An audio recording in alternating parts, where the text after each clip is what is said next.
नमस्कार, बुलेटिन में आपका स्वागत है। आपके साथ मैं दीपेश बरगले। चलिए खबरों की शुरुआत करते हैं। कोरोना को लेकर इस वक्त बड़ी खबर हम आपको बता देते हैं। केंद्रीय स्वास्थ्य टीमें देश के 20 जिलों में भेजी जाएंगी। सबसे ज्यादा मामलों वाले जिलों में ये टीमें भेजी जाना है। कोरोना की रोकथाम में राज्य सरकारों की मदद ये टीमें करने वाली है। तो ये बड़ी खबर इस वक्त हम आपको बता रहे हैं। स्वास्थ्य विभाग अब ये पहल कर रहा है। केंद्रीय स्वास्थ्य टीमें अब देश के उन जिलों में जाने का काम करेंगी जहां संख्या कोरोना पीड़ित मरीजों की ज्यादा है। ऐसे 20 जिले चिन्हांकित किए जाएंगे और उन 20 जिलों में ये टीमें भेजी जाएंगी।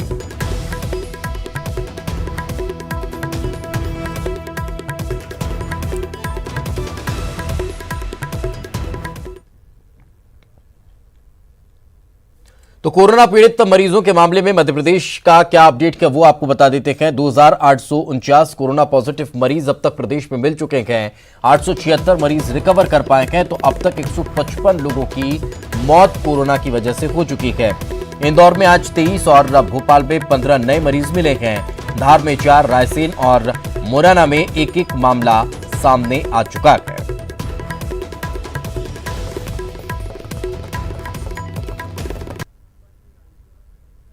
अभी तक के आंकड़ों को आपने देखा, लेकिन इस बीच जो अच्छी खबर है वो ये है कि रिकवर करने वाले मरीजों की संख्या में भी लगातार इजाफा हो रहा है। इंदौर में 418, मुरैना में 14, उज्जैन में 16, जबलपुर में 12 मरीज रिकवर कर पाए हैं। तो भोपाल में 288, ग्वालियर में 6, शिवपुरी में 2 और खरगोन में 35 मरीज पूर्ण रूप से स्वस्थ हो चुके हैं, जिनकी रिपोर्ट नेगेटिव आने के बाद इन्हें डिस्चार्ज कर दिया गया। ये अपने घरों के लिए रवाना हो चुके हैं। तो ये वो जिले अभी जो हम आपको दिखा रखे हैं, इनकी लिस्ट है कहां कौन से क्षेत्र में कितने मरीज अभी तक रिकवर कर पाए हैं।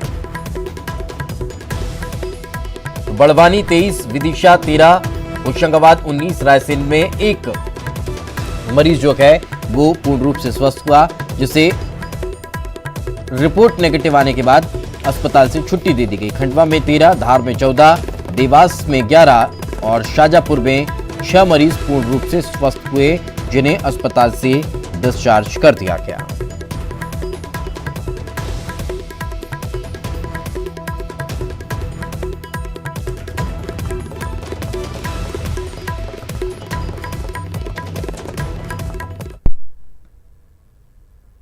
सीएम शिवराज सिंह चौहान ने प्रदेशवासियों को आज संबोधित करते हुए कोरोना योद्धाओं को प्रणाम किया।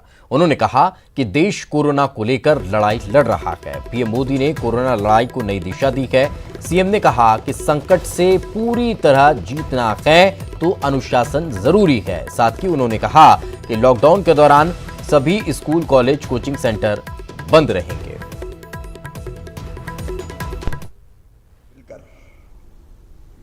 एक दुनिया के शक्तिशाली राष्ट्र जहां कोरोना के सामने धराशायी हो गए, हमारे प्रधानमंत्री नरेंद्र मोदी देश की 130 करोड़ जनता के साथ मिलकर एक सूत्र में उनको गूंथकर एक अलग दिशा में कोरोना की लड़ाई ले गए। और इसलिए दुनिया के बाकी कई देशों में जहां तबाही मच गई, वहां भारत ऐसा है जिसने संकट पर लगभग नियंत्रण पा लिया। मेरे प्रिय बहनों और भाइयों, बेटे बेटियों, शायद पहली बार ऐसा हुआ है कि मैं इतने दिन भौतिक रूप से आपसे नहीं मिल पाया। आप जानते हैं कि जनता मेरी जिंदगी है, मैं आपके लिए ही जीता हूं। पहले जब भी कभी संकट आया, मैं हमेशा आपके बीच में पहुंचा। परिस्थितियां कैसी भी रही हो, मैंने कभी अपने आप को आपसे दूर नहीं रखा। 23 तारीख की रात से शपथ ग्रहण के बाद 24 से सारे देश में लॉकडाउन घोषित हो गया। जहां बढ़ा संकट, मेरी अंतरात्मा, मेरा मन लगातार बेचैन रहता था कि मैं कैसे आपके पास पहुंचूं। चाहे वो इंदौर हो, उज्जैन हो, जबलपुर हो, खंडवा, खरगोन, धार हो,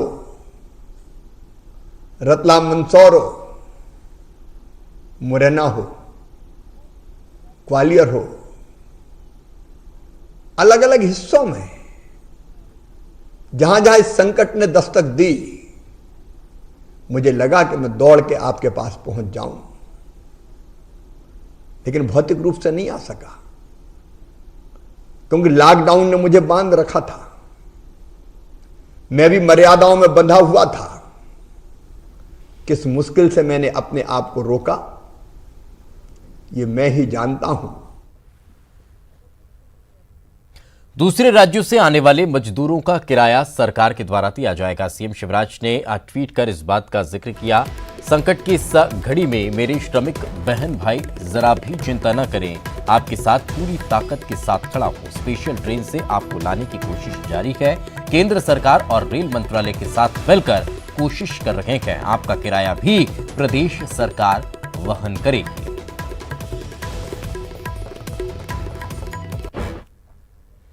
वहीं पूर्व मुख्यमंत्री कमलनाथ के आरोपों पर सीएम शिवराज सिंह चौहान ने पलटवार किया है। ट्वीट के जरिए सीएम शिवराज सिंह चौहान ने निशाना साधा। सरकार बनाने और चलाने के लिए प्रजाहित सर्वोपरि। जो एक परिवार की पूजा में लिप्त है वो सरकार ज्यादा दिन चला नहीं सकते, ये पब्लिक है, सब जानती है। पिछली कांग्रेस सरकार ने प्रदेश में त्राही मचा दी थी। सिंधिया ऐसे नेता हैं जिन्होंने प्रदेश का हित सर्वोपरि रखा। सिंधिया ने भ्रष्ट सरकार से अपने साथियों समेत किनारा कर दिया।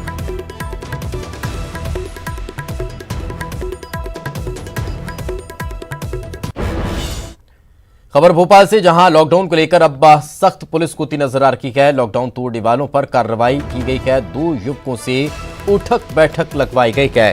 लॉकडाउन में बेवजह घूमने पर कार्रवाई देखने को मिल रही है। तो ये बड़ी खबर निकलकर सामने आ रही है। लॉकडाउन में अगर आप बिना वजह, बिना किसी कारण के, बिना किसी परमिशन के, बिना किसी पूर्व सूचना के अगर इस तरह से घूमते पाए गए तो फिर सजा आपको भुगतनी होगी और वो कुछ भी हो सकती है। चाहे वो उठक बैठक हो, चाहे मुर्गा बनना हो या फिर किसी तरह की आपसे दौड़ लगवा ली जाए, कुछ भी हो सकता है, करना तो पड़ेगा।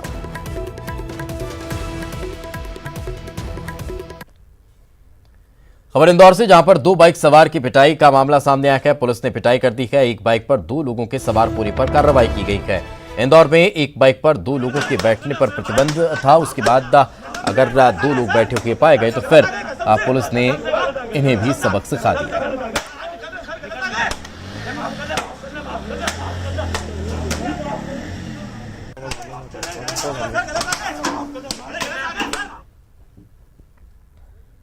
बात उज्जैन की करते हैं। कोरोना की वजह से पार्षद की मौत का मामला सामने आया है। बीजेपी पार्षद मुजफ्फर हुसैन की कोरोना से जंग लड़ते लड़ते जान चली गई। अपने क्षेत्र में राहत सामग्री जब वे बांट रखे थे, इसी दौरान ये किसी संक्रमित के संपर्क में आ गए थे और संक्रमित के संपर्क में आने की वजह से ये भी पॉजिटिव हो गए, जिसके बाद इनकी जान चली गई और अब तक उज्जैन में जो मौत का आंकड़ा है वो 32 पहुंच चुका है।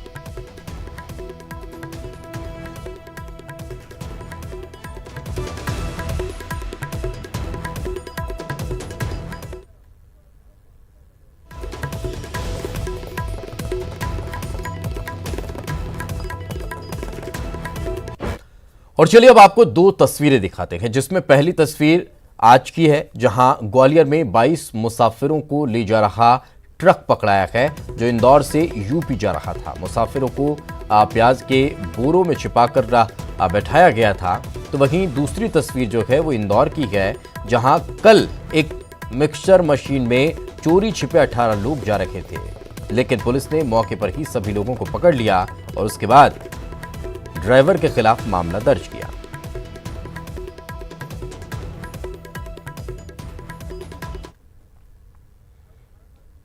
कोरोना पर आज भोपाल में पूर्व सीएम कमलनाथ ने वीडियो कॉन्फ्रेंसिंग की है, जिसमें मीडिया जगत के दिग्गज चेहरे मौजूद रहे। इस दौरान मध्य प्रदेश में कोरोना से लड़ाई पर न्यूज 18 मध्य प्रदेश के सीनियर एडिटर प्रवीण दुबे ने सवाल पर किया तो कमलनाथ ने मध्य प्रदेश सरकार पर निशाना साधा और कहा कि सरकार कोरोना के टेस्टिंग में नाकाम रही है। मेरा सवाल कमलनाथ जी केवल ये है कि ये कोविड को लेकर जो गवर्नमेंट कर रही है, जितनी भी काम अभी तक उसने किए, इसे आप ठीक मानते हैं, गलत मानते हैं? आपके हिसाब से कहाँ चूक कर रही है गवर्नमेंट? और दूसरा यह कि यदि सरकार आपकी होती तो इस महामारी से निपटने के लिए आपके स्टेप क्या होते? सबसे पहले तो मैं कहना चाहता हूं कि शिवराज जी ने 23 मार्च को कहा कि कोई टेस्टिंग नहीं हुई। या तो उनको जानकारी नहीं, या तो ये बात बिल्कुल झूठ है। पहला टेस्ट 19 मार्च को निम्न में हो गया था। आज जो डिले हुआ है टेस्टिंग में, आज कैसी टेस्टिंग हो रही है? टेस्टिंग रिजल्ट 10 दिन बाद होता है। 10 दिन में जिसको कोरोना नहीं होता उसको अस्पताल में हो जाता है, जिसको कोरोना हो गया होता है उसकी मृत्यु हो जाती है। तो ऐसा प्रबंध करना था। हमारे पास ventilator, kits, PPE, test kits सब उपलब्ध होते।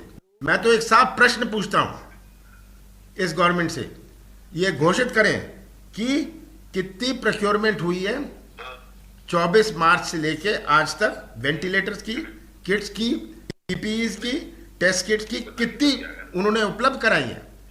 आज कौन से हमारे ग्रामीण क्षेत्र में, कौन से हमारे कस्बों में टेस्टिंग हो रही है? ये टेस्टिंग है, इसको भी दबाया जा रहा है। ये टेस्टिंग दबाया जा रहा है। कोई टेस्ट मत करो तो कोई कोरोना नहीं, ये इनका प्रयास है। तो आज भोपाल, इंदौर, जबलपुर, बड़े बड़े शहर ले लें और गिने चुने जिलों के मुख्यालय ले लें, वहां कुछ जो फंस गया, जो बीमार हो गया, उसकी टेस्टिंग करा ली। पर कौन सी व्यवस्थित टेस्टिंग सब जिलों में हो रही है, कस्बों में हो रही है, ब्लॉक में हो रही है? ये करना बहुत आवश्यक है, क्योंकि कोविड जिस तरह फैलता है ये साधारण नहीं है, ये साधारण फ्लू नहीं है।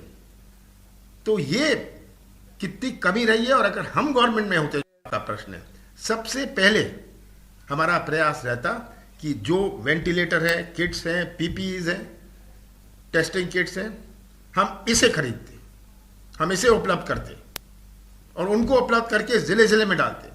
आज प्रश्न भोपाल, इंदौर, जबलपुर और बड़े शहरों का नहीं है, आज कस्बों का है, आज गांव का है। जितने सारे मजदूर वापस आ रहे हैं, इन्फेक्शन लेके आ रहे हैं, अपने गांव में जा रहे हैं, उनका क्या होगा? ब्रेक के बाद आपका स्वागत है। मुख्यमंत्री शिवराज सिंह चौहान कल कई बैठकों में शामिल होने वाले हैं। दोपहर 3 बजे वो विद्युत विभाग के साथ बैठक करेंगे। शाम 4 बजे सीएम कोरोना महामारी की समीक्षा करेंगे। शाम 5 बजे श्रम कानूनों के संबंध में बैठक होने वाली है। तो काफी महत्वपूर्ण ये बैठकें रहेंगी और इन बैठकों में सीएम शिवराज सिंह चौहान शिरकत करने वाले हैं।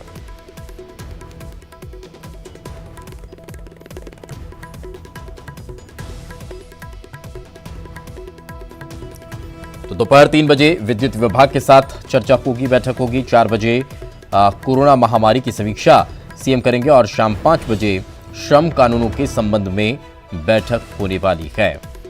तो सबसे महत्वपूर्ण अगर बात की जाए तो कोरोना महामारी को लेकर समीक्षा करेंगे और साथ के साथ विद्युत विभाग के साथ बैठक होगी और श्रम कानूनों के संबंध में भी वो बैठक करने वाले हैं। तो मुख्यमंत्री शिवराज सिंह चौहान कल कई बैठकों में शामिल होंगे, कई बैठकों में शिरकत करने वाले हैं। काफ़ी महत्वपूर्ण ये बैठकें रहने वाली हैं और इन बैठकों में वे शिरकत करेंगे। दोपहर 3 बजे विद्युत विभाग, शाम 4 बजे कोरोना महामारी की समीक्षा और शाम 5 बजे श्रम कानूनों के संबंध में बैठक होगी।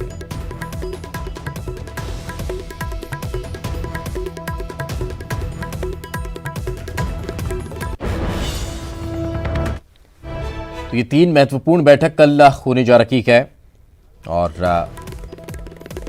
काफी महत्वपूर्ण विषय इन बैठकों के रखने वाले हैं और जैसा वर्तमान समय चल रहा है उस लिहाज से ये बैठक बेहद महत्वपूर्ण है। और ज्यादा जानकारी के साथ हमारे सहयोगी शरद हमारे साथ जुड़ चुके हैं। शरद, सवाल ये कि कोरोना महामारी को लेकर 4 बजे बैठक होगी, वो तो अपने आप में बेहद महत्वपूर्ण है कि, लेकिन विद्युत विभाग और श्रम कानूनों के संबंध में जो बैठक होने वाली है उसको लेकर क्या कोई खास जानकारी? हाँ बिल्कुल, देखिए पुरुष, आपने सही कहा, कल भी मुख्यमंत्री की जो अहम बैठकें हैं उनकी सिलसिले जारी रहेंगे और जैसा कि आपने कहा कि विद्युत विभाग के साथ में बैठक होगी। देखिए 2-3 महत्वपूर्ण बिंदु हैं खास तौर से विद्युत विभाग के साथ में।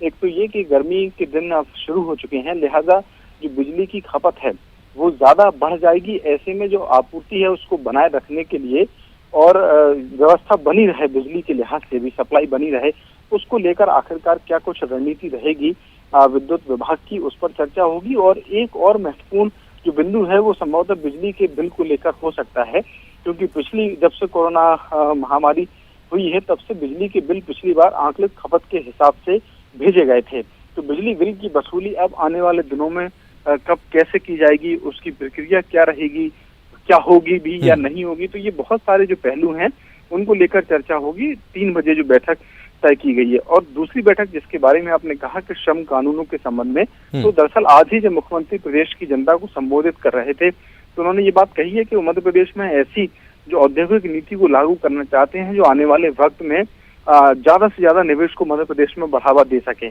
तो ऐसे में श्रम कानूनों में श्रमिकों के हित का भी जो है उस पर असर न पड़े और उद्योगों को भी आगे बढ़ाने के लिए, प्रोत्साहित करने के लिए मध्य प्रदेश में क्या कुछ नीतियां बनाई जा सकती हैं, तो इस सिलसिले में बैठक की जा रही है जो महत्वपूर्ण कही जा सकती है। जी बिल्कुल, चलिए बहुत बहुत शुक्रिया इस तमाम जानकारी के लिए।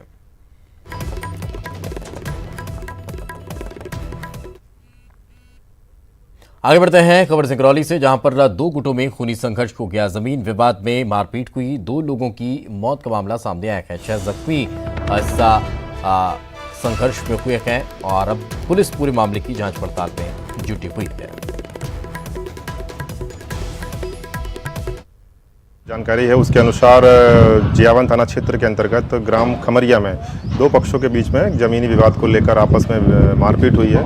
उस मारपीट में कुछ लोग गंभीर रूप से घायल हो गए हैं, जिनको जिला अस्पताल सर्वप्रथम तो पहले देवसर के अस्पताल में भर्ती कराया गया था, जहां पर एक व्यक्ति की मृत्यु हो गई थी और उसके पश्चात जो गंभीर रूप से घायल व्यक्ति थे उनको जिला अस्पताल में भर्ती कराया गया है। जो सूचना आज प्राप्त हुई है कि वहाँ पर भी एक व्यक्ति की मृत्यु हो चुकी है। पूरे मामले को लेकर जियावन थाना में रिपोर्ट की जा चुकी है, मामले पर मुकदमा पंजीबद्ध किया जा चुका है और सभी आरोपियों की पतासाजी की जा रही है, उनको गिरफ्तारी कर। रीवा में 2 साल के मासूम बच्चे की हत्या कर दी गई। बताया जाता है कि आरोपी ने हत्या के बाद शव को भूसे के ढेर के बीच छुपा दिया था। घटना की जानकारी मिलते ही पुलिस मौके पर पहुंची और जांच के दौरान बच्ची के गले पर निशान मिले, जिससे गला दबाकर हत्या करने की संभावना जताई जा रही है। फिलहाल पुलिस ने मामला दर्ज कर आरोपी की तलाश शुरू कर दी। रिपोर्ट किया था कि उसकी बच्ची घर से कहीं चली गई है। उसके बाद उसका गुमनिशान और अपराध दर्ज किया गया था और जब यहाँ पर ढूंढने आए थे तो बच्ची नहीं मिली थी। 3:30 बजे सूचना मिली कि वो उसके पुराने घर के एक कमरे में उसका शव मिला है, जिसके जांच के लिए पहुँचे और देखे शव को। कल शव का पीएम भी करवाया गया, जिसकी पीएम रिपोर्ट भी प्राप्त हुई, जिसमें ये पाया गया कि मुँह। डिंडौरी जिले के शाहपुरा में निलंबित पटवारी सुखनलाल जबलपुर कमिश्नर महेश चौधरी के सामने फूट फूट कर रो पड़े। पटवारी सुखनलाल कमिश्नर के पास ये शिकायत लेकर पहुंचे थे कि उन्हें हत्या की धमकी मिली है। दरअसल पटवारी सुखनलाल ने शाहपुरा एसडीएम महेश मंडलोई और तहसीलदार नन्हीलाल वर्मा पर 50 रुपये की रिश्वत मांगने का आरोप लगाया था। बाद में एसडीएम ने पटवारी को सरकारी काम में बाधा डालने का आरोप लगाते हुए सस्पेंड कर दिया था। खास बात यह है कि पटवारी को सस्पेंड करने वाले एसडीएम पर रिश्वतखोरी के आरोपी बनाने की वजह से हटाया जा चुके हैं। अब पटवारी का कहना है कि उन्हें नौकरी से बर्खास्त करने और जान से मारने की धमकी मिल रही है। सूचना मिली है कि ये तीनों जो तहसीलदार, नायब तहसीलदार रायपुरा और एसडीएम शाहपुरा, ठीक है, ये जान से मारने की प्लानिंग भी कर रहे हैं। तो मैं बहुत भयभीत हो गया और फिर मैं एसडीएम साहब, कमिश्नर साहब को क्या है शिकायत लिख के दिया और कमिश्नर साहब को मैंने लिखित में दिया कि सर मेरा मोबाइल मुझे नहीं दिया गया है। और उसके बाद फिर कमिश्नर साहब ने कहा कि ठीक है, मैं निष्पक्ष जांच करवाऊंगा और बिल्कुल निश्चिंत रहो। क्या है सभी किसी थी सोहन साहू पटवारी आया था, उसने अपनी बात रखा, मैंने भी उसकी बातों को बड़ा गंभीरता से सुना और इसको लेकर निश्चित ही मैं संबंधित हमारे जिले के कलेक्टर साहब हैं उनको इस विषय को लेकर मैं इनसे चर्चा करूंगा और निश्चित ही नियमानुसार जांच हो जाए और निष्पक्ष हो जाए, इसकी जो भी रहेगा वो सामने आए। रीवा के अर्जुननगर मोहल्ले में गश्त के दौरान अमहिया थाना प्रभारी शिवा अग्रवाल ने एक मासूम बच्चे की खुशी के लिए उसके पिता का बर्थडे मनवाया। दरअसल एक बच्चा घर के बाहर बैठा हुआ था। थाना प्रभारी जब गुजरे तो उन्होंने बच्चे से उसकी मायूसी की वजह पूछ ली। बच्चे ने कहा कि उसके पिता का जन्मदिन है, लेकिन लॉकडाउन की वजह से वो सेलिब्रेट नहीं कर पा रहे हैं। इसके बाद थाना प्रभारी ने केक मंगवाया और बच्चे के पिता का बर्थडे सेलिब्रेट किया। उस दौरान वो गाते भी नजर आए।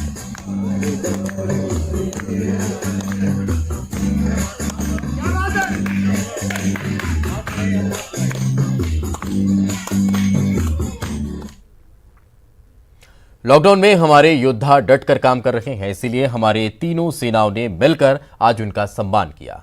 आपको टेलीविजन स्क्रीन पर ये 3 अलग अलग तस्वीरें नजर आ रही होंगी। पहली तस्वीर भोपाल की, जहां पर भोपाल एम्स के डॉक्टर और सफाई कर्मियों की हौसला अफजाई की गई, उन पर फूलों की बारिश की गई। दूसरी तस्वीर ग्वालियर की, यहां भी कोरोना योद्धाओं पर फूलों की वर्षा की गई। और तीसरी तस्वीर भोपाल की बड़ी झील की, जहां कोरोना योद्धाओं को सलाम किया गया।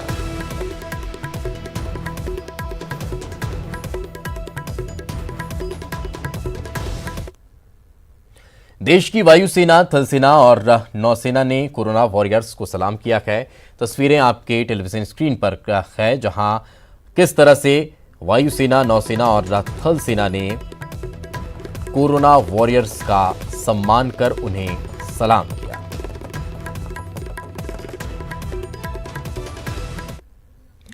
तमिलनाडु के कराईकल में कोस्ट गार्ड के जहाजों ने भी कोरोना वॉरियर्स को सैल्यूट किया है। जहाज में रोशनी कर और सायरन बजाकर कोरोना के जाबाजों को सलाम किया गया।